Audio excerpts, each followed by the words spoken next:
This is R.K. Shukla, Senior Zoology Faculty, ex-faculty of Aakash, and nowadays working with Top Institute of Koda. आज हम कुछ question के बारे में discuss करने जा रहे हैं। कुछ क्वेश्चन के बारे में हम लोग डिस्कशन करने जा रहे हैं और ये question dentition as well as histology of alimentary canal, इन दो टॉपिक के क्वेश्चन को अभी हम लोग डिस्कस करने जा रहे हैं। ठीक है, तो ये पहला क्वेश्चन हम देखें, क्वेश्चन नंबर 1, अ बेबी बॉय, ये क्वेश्चन नंबर 1 है। अ बेबी बॉय, देखिए हम इस क्वेश्चन को, a baby boy aged 2 years is admitting to play school and passes through a dental checkup. The dentist observed that the boy had 20 teeth, which teeth were absent. एक 2 साल का बच्चा है जिसको स्कूल में एडमिशन लेना है और स्कूल में एडमिशन के लिए उसका डेंटल चेकअप होता है और डेंटिस्ट को पता चलता है कि उसके 2 टीथ एब्सेंट। ठीक है, अब ऐसे क्वेश्चन को समझने के लिए हमें बात करना पड़ेगा किसके बारे में? ऐसे क्वेश्चन को समझने के लिए हमें डेंटल फॉर्मूला के बारे में बात करना होगा। ऐसे 2-3 क्वेश्चन इसमें हैं, तो एक बार हम डिस्कस कर लें। अगर ऐसा कोई भी क्वेश्चन आपके सामने आएगा तो आप किसके बारे में डिस्कशन करोगे? डेंटल फॉर्मूला के बारे में। अगर मैं एडल्ट के डेंटल फॉर्मूला के बारे में डिस्कशन करता हूं, किसके बारे में? एडल्ट के बारे में। तो एडल्ट का डेंटल फॉर्मूला क्या होता है?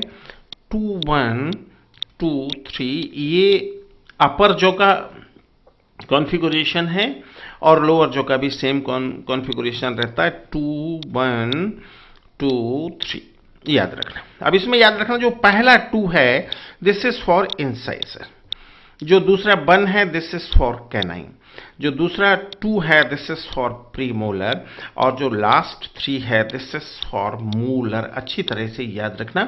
और अपर डेंटल फार्मूला की जब भी हम बात करते हैं तो कंप्लीट जॉ के बारे में बात नहीं करते, हाफ के बारे में बात करते हैं, क्योंकि जो दूसरा हाफ होता है वो आइडेंटिकल होता है। ठीक है, फिर अगर मैं यही चाइल्ड में देखूं, अगर यही फॉर्मूला मैं चाइल्ड में देखने का प्रयास करूं, तो चाइल्ड में ये क्या हो जाता है? चाइल्ड में हो जाता है ये 2102/2102। ठीक है ना? और सेम ये पहला 2 हो जाएगा इंसाइजर, ये 1 हो जाएगा कैनाइन, ये 0 हो जाएगा फॉर प्री मोलर और 2 हो जाएगा फॉर मोलर। इस बात को अच्छी तरह से हमें याद रखना है। ये 2 किसके लिए हो जाएगा? This is for molar. ठीक है, अब जरा यहाँ पे ध्यान देना, 1-2 बातों पे यहाँ ध्यान देना, अच्छी तरह से हमें ध्यान देना। अब जरा हम कंपैरिजन करें। इंसाइजर का नंबर दोनों में, चाइल्ड में एडल्ट में दोनों में सेम है, कैनाइन का भी सेम है। ठीक है, लेकिन प्री मोलर देखो, एडल्ट में कितना है? 2 है, 2, और अगर मैं चाइल्ड की बात करूं तो चाइल्ड में ये एब्सेंट हो जाता है। तो मेन डिफरेंस दोनों में किसका आता है? दोनों में डिफरेंस आता है प्री मोलर का। तो इस क्वेश्चन का आंसर क्या हो जाएगा? इस क्वेश्चन का आंसर हो जाएगा second, pre molar. One more thing is that, देखो मोलर की भी अगर मैं बात करूं तो एडल्ट में कितना है? 3, और चाइल्ड में मोलर कितना है? चाइल्ड में मोलर 2 है। तो एक डिफरेंस यहां भी आता है, बट ये क्वेश्चन का टारगेट नहीं है। ठीक है, अब हम सेकंड क्वेश्चन के साइड में बढ़ रहे हैं। The primary dentition in human differ from permanent dentition in not having one of the following type of teeth. मतलब इसमें ह्यूमन बीइंग का जो प्राइमरी डेंटिशन है, प्राइमरी डेंटिशन का मतलब क्या है? प्राइमरी डेंटिशन का मतलब चाइल्ड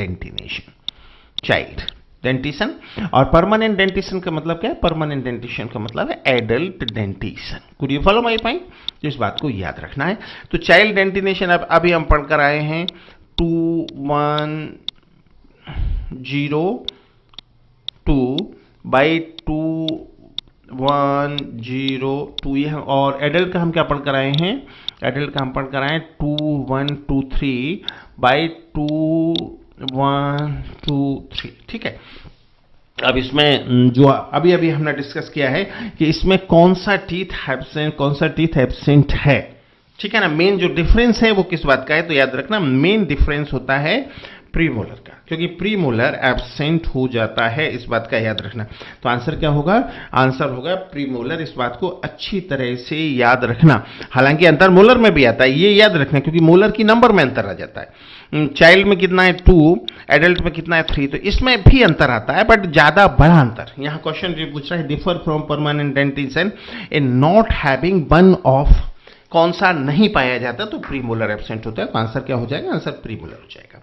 अगले क्वेश्चन पर आते हैं, which one of the following correctly represent the normal adult human dental formula. अभी अभी हमने बात किया है कि 2123/2123 ये एडल्ट का डेंटल फॉर्मूला है, तो ये इसका आंसर हो जाएगा। अगर पहले वाले ऑप्शन में हम जाते हैं 3131, ये गलत। दूसरे में 2133, ये भी गलत हो जाएगा। तीसरे में 213133 ये भी गलत हो जाएगा। क्वेश्चन का आंसर रहेगा सेकंड, ठीक है। फिर उसके बाद हम बात करते हैं the layer of cell that secrete enamel of tooth is. हमने बात किया था कि टीथ में बेसिकली 2 लेयर होता है। जो आउटर लेयर होता है ये क्या कहलाता है, ये कहलाता है इनेमल। ये क्या कहलाता है, ये इनेमल कहलाता है। और जो इनर लेयर होता है वो क्या कहलाता है, ये डेंटाइन कहलाता है। ये हमने बात किया था, ठीक है। इनेमल का सीक्रेशन कौन करता है, अमीलोब्लास्ट करता है, इस बात को याद रखना। और डेंटाइन का कौन करता है, डेंटाइन का ओडोंटोब्लास्ट करता है। डेंटाइन का सीक्रेशन कौन करता है, ओडोंटोब्लास्ट करता है। तो इसका क्वेश्चन का आंसर क्या हो जाएगा, इसका आंसर हो जाएगा 4th अमीलोब्लास्ट। चलिए अब कुछ क्वेश्चन हम बात करते हैं कहां से, histology of alimentary canal. Which of the following statement is not correct.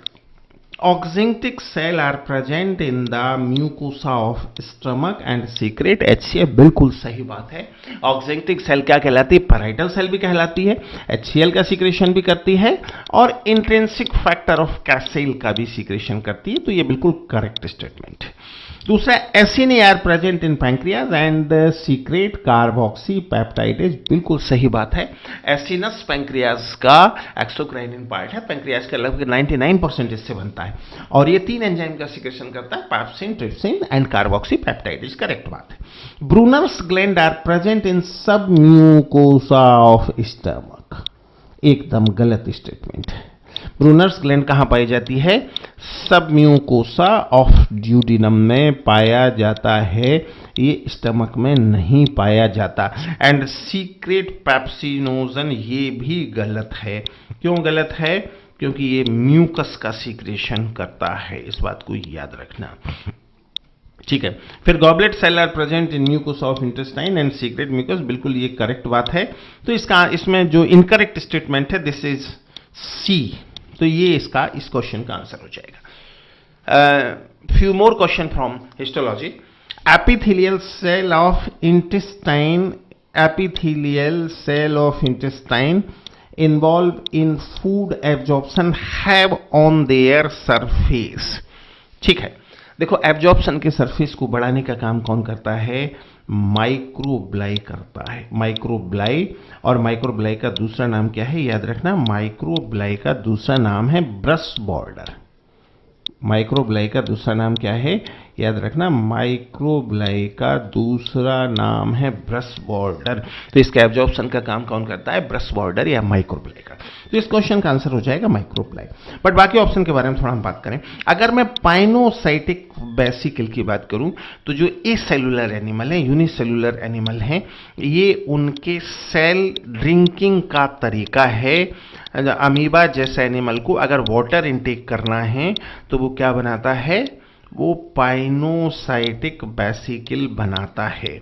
Zymogen granules क्या है, डाइजेस्टिव एंजाइम का इनएक्टिव फॉर्म है। याद रखना क्या है, डाइजेस्टिव एंजाइम का ये इनएक्टिव फॉर्म है। और फैगोसाइटिक वेसिकल क्या है, जो यूनिसेलुलर ऑर्गेनिज्म हैं उनकी फूड इनटेक की जब जरूरत पड़ती है, किसकी जरूरत पड़ती है, फूड इनटेक की जब जरूरत पड़ती है तो उनमें फूड इनटेक के समय फैगोसाइटिक वेसिकल का फॉर्मेशन होता है। तो क्वेश्चन का आंसर क्या हो जाएगा, क्वेश्चन का आंसर हो जाएगा second. Now Brunner's gland are present in, अभी हम पढ़कर आए, ब्रूनर्स ग्लैंड कहाँ पाई जाती है, ड्यूडिनम के अंदर पाई जाती है। ड्यूडिनम के अंदर पाई जाती है, इसोफेगस में कोई ग्लैंड नहीं पाई जाती। ठीक है, इलियम के बारे में हमने पढ़ा हुआ है, बाप इंजुआ। ठीक है, लेकिन इसमें बी एप्लीकेबल नहीं है। ठीक है, क्योंकि Brunner's gland this are found only in duodenum. ठीक है, तो इस क्वेश्चन का आंसर क्या हो जाएगा, क्वेश्चन का आंसर हो जाएगा D.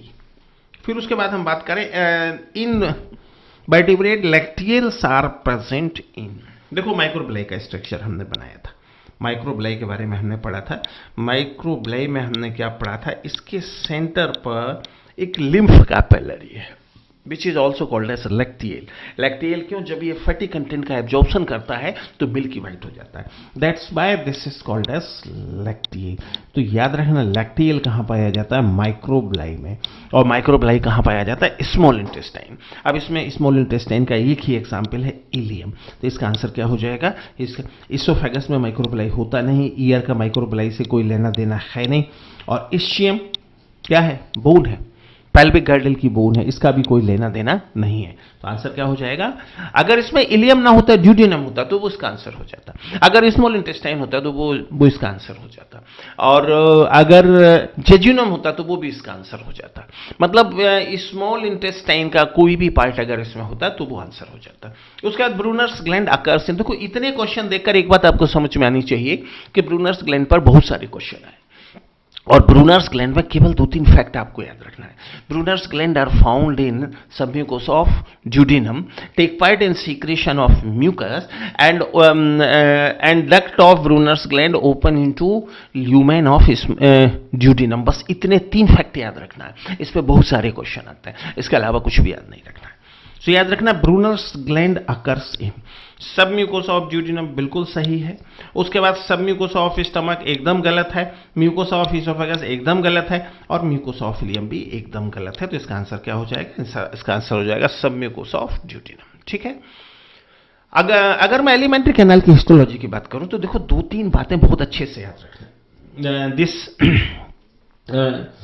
Brunner's gland are found in submucosa of duodenum. Pierce patches are found in this lamina propria of ileum. ये 2 पॉइंट बेसिकली याद रखना, समझ में आ रहा है ना। And crypt of Lieberkuhn, crypt of Lieberkuhn is found in mucosal epithelium. It's a part of mucosal epithelium और everywhere in small intestine. ये 2-3 पॉइंट याद रखना, इनमें से ही क्वेश्चन आता है। ठीक है। फिर यहाँ पे आ जाओ, पैंक्रियास प्रोड्यूस, ये एक क्वेश्चन आ गया है, कहाँ से, एक क्वेश्चन आ गया है पैंक्रियास का, देख लेते हैं। देखो पैंक्रियास किस किस के प्रोडक्शन में भाग लेता है, देखो 3 एंजाइम ये बनाता है। 3 एंजाइम कौन कौन से एंजाइम बनाता है, ट्रिप्सिन, काइमोट्रिप्सिन एंड कार्बोक्सी पैप्टाइडेज, और 2 हार्मोन ये बनाता है। कौन कौन से हार्मोन बनाता है, इंसुलिन एंड ग्लूकेगॉन। ठीक है। तो 3 डाइजेस्टिव एंजाइम एंड 1 हार्मोन गलत, क्योंकि 2 हार्मोन बनाता है। 3 type of digestive enzyme and 2 hormone बिल्कुल सही ऑप्शन है। तीसरा क्या हो जाता है, 2 डाइजेस्टिव एंजाइम एंड 1 हार्मोन, ये भी गलत है, और 3 डाइजेस्टिव एंजाइम नो हार्मोन, ये भी गलत है। तो देखो अभी हमने क्वेश्चन कहाँ से लिया है, हिस्टोलॉजी से लिया है, डेंटिसन से लिया है, और उसके अलावा एक क्वेश्चन हमने पैंक्रियाज से भी ले लिया। इसके अगली सीरीज में कल जो हम क्वेश्चन लेने वाले हैं वो हम लेने वाले हैं डाइजेस्टिव ग्लैंड के बारे में। डाइजेस्टिव ग्लैंड के बारे में कई सारे क्वेश्चन अभी तक आ चुके हैं, और याद रखना इस सीरीज में हम केवल प्रीवियस ईयर क्वेश्चन लेने वाले हैं, करेंट क्वेश्चन हम नहीं लेने वाले। Got it my point? So it's enough for today. Okay, all the best. This is R.K. Shukla from NEET Binayak YouTube channel.